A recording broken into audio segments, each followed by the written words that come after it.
ও আমাকে খুব ভালোবাসে, আমি ওকে খুব ভালোবাসি। ওর সাথে বিয়ে না দিলে আমরা দুজন মারা যাবো, বাঁচবো না একজন। ও আমাকে খুব ভালোবাসে, আমি ওকে খুব ভালোবাসি। আমাদের সম্পর্কটা শুরু হয় হলো আমাদের ওদের হোটেলে, যে আমি প্রতিদিন যাইতাম মানে নাস্তা কিনতে, তখন থেকে সে যেদিন সেদিন থেকে আমাকে পছন্দ করতো। এখন আমার ফ্রেন্ড, ওর বন্ধু, মানে ওর বন্ধু কাছে বইলা তারপর আমাকে প্রপোজ করছে। আমি মানি নাই। ও আর কি পরে আরেকবার প্রপোজ করছিল, তিনবার প্রপোজ করছে, আমি মানা করে দিচ্ছি। তারপর লাস্টে যখন প্রপোজ করছে তখন আমি অ্যাকসেপ্ট করছি। তো আমরা ছিলাম, এমনি কথা বলছি 1 বছর, 1 বছর ছিলাম একসাথে। এখন আমি পালাই আসছি, মানে নিতেছিল না, তাই পালাই আসছি। এখন ওকে বিয়ে করতে চাই আমি।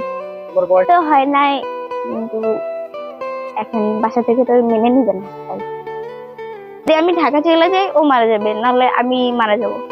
এখন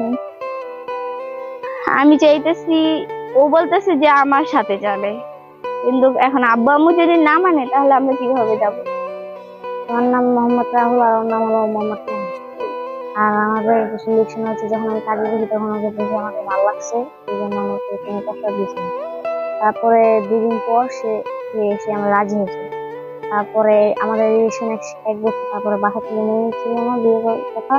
তারপর আমরা দুজন মিলে পালিয়ে এসেছি। মানে যখন গাড়িতে উঠছে তখন ড্রাইভার বলতেছে, ড্রাইভার জেনে গেছে। তারপরে তার বাসা নিয়ে এসে এখানে 2 দিন ছিলাম, তারপরে থানায় আসছি। মায়ের সাথে যদি আমার বিয়ে না যায় তাহলে আমি আরো বাঁচবো না। বন্ধুর সাথে আমি আসছিলাম এই জায়গায়, আমার বন্ধুর বান্ধবী আমারে বললাম যে বন্ধুর বান্ধবী লাগে। এখন আমি ভাবছি বান্ধবী লাগে, তারপর কয় কি, আমি বলছি কই যাস, কয় নানি বাড়ি, আমাকে নিয়ে যাবি? আমি বলছি চল।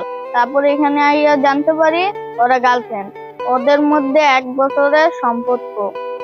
আমাদের তারপর আমরা এখন থানায় আছি,